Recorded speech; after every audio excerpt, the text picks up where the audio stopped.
Coming up on Mountain News this morning, freezing temperatures are being blamed for the death of a man in our region. And with higher costs and more people standing in line, a local nonprofit struggles with its mission of feeding everyone who needs it.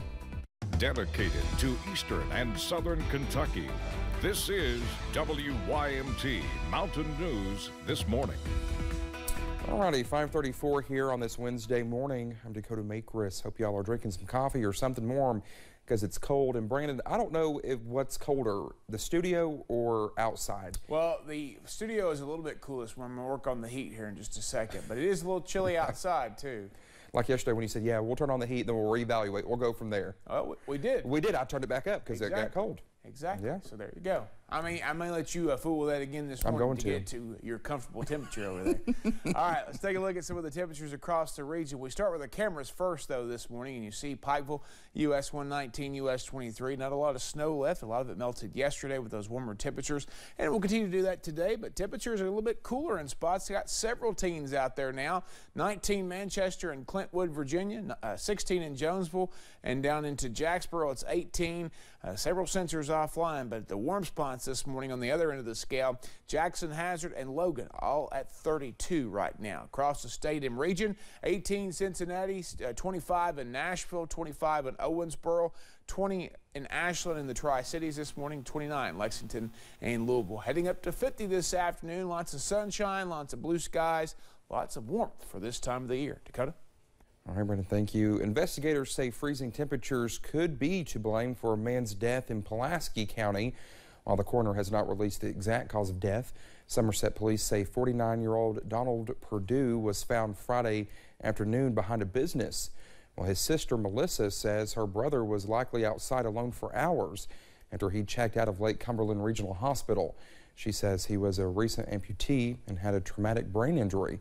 Somerset police say he checked himself out of the hospital on Thursday afternoon. When they found my brother, they were very hesitant to tell me the condition of his body, and without going into too much detail, it was frostbite to the most extreme level. Well, Melissa says they found items like a can, lighters, and a burnt paper near her brother's body, leading officials to believe he had tried to keep himself warm by starting a small fire. Now, our sister station, WKYT, reached out to Lake Cumberland Regional Hospital, but they haven't heard back yet. Melissa says they haven't returned her calls either. A longtime Morehead State University employee has died. 49-year-old Barry Spartman of Morehead died on Friday due to complications from pneumonia. The Pike County native was a library specialist at Morehead State University's Camden Carroll Library. He started there right after he graduated from Elkhorn City High School. His visitation is from 11 a.m. to 1 p.m. today, with a memorial service following. Both services will be at Northcutt and Son Home for funerals in Morehead. Well, Monday evening, Bell County deputies were called to US 119 near Pine Mountain Storage after they received a call about a road rage incident. Olivia Calfee has more on what happened next. Bell County Dispatch received a call at 5:32 p.m. on December 26th. Police say the suspect, identified as Michael Shane Douglas, reportedly shot at a car containing 2 passengers that was driving down US 119. The victim stated that while traveling on US 119, a road rage incident occurred to which the suspect shot their vehicle. Sergeant Southern saw that the vehicle had been shot in the tail light. From there, he requested assistance from Pineville Police Department and asked the area of where the suspect had went to. The victims pointed the officers in the direction of Haley Lane, located along US 119. 3 officers proceeded to approach the area. To which the suspect came from behind a building and fired a shot towards the officers. From there, the officers then retreated back to their vehicle to maintain cover and safety.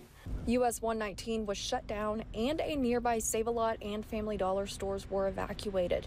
Police Chief Brandon Hollingsworth was at the scene, and he says it is their duty to keep the community safe. What we take an oath to is to protect and serve, and we're going to protect our community and serve them the best that we can. And we're going to protect our brothers in blue, and we're going to make sure that we're going home safe and that they're going home safe to their families. No one was injured, and Douglas was arrested at 8:02 p.m. and taken to the Bell County Detention Center. He was arraigned on Tuesday morning, appearing in Bell County District Court before Judge Robert T. Yoakum, who set Douglas's bond at $500,000. In Bell County, Olivia Calfee, WYMT Mountain News. Douglas's preliminary hearing is set for 1:30 p.m. on January 3rd. Police in Bell County are asking for your help to find a stolen pickup truck. Middlesboro Police posted this picture of the truck. It's a 1982 Ford on its Facebook page on Tuesday. Officers say the truck was stolen from Weston Homes at around 3 a.m. If you have any information on where the truck might be, well, you're asked to call the Middlesboro Police Department using the number you see at the bottom of your screen. All calls and information will remain confidential. A new report says Kentucky has some of the worst health issues in the nation. The United Health Foundation ranks the Commonwealth 43rd. Well, that's just ahead of Tennessee. Analysts gave Kentucky low marks for a high premature death rate, food insecurity, and smoking. Well, they say drug deaths have increased by 104% since 2013. Deadly shootings went up 33% from 2019 to 2020. But the report also includes some good news. The data says excessive drinking is low, and Kentuckians are eating their fruits and vegetables. New Hampshire had the highest health rating in the nation. Louisiana came in last. Yesterday, volunteers at the New Hope Food Pantry in Hazard were preparing for their weekly food giveaway. But those with the pantry say they are serving more and more people as time goes on. Volunteers say the cost of groceries, fuel costs, and the flood, among other things, are driving more people to turn to food pantries for assistance. New Hope Church Pastor John Kidwell says these pantries need more donors and more volunteers to keep up with the demand.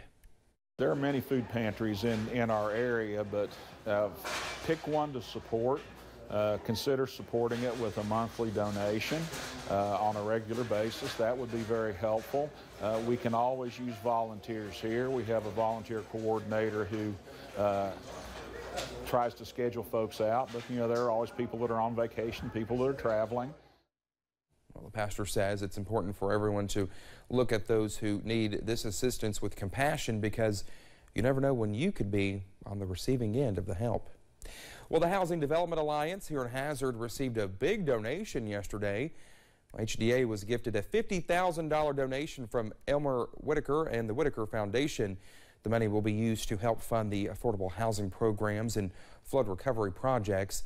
The Whitaker Foundation also plans to send volunteers to help with those projects. Well, just ahead this morning, an iconic prop from the Wizard of Oz sells for a high price at the auction block. We'll have the final price when we come back.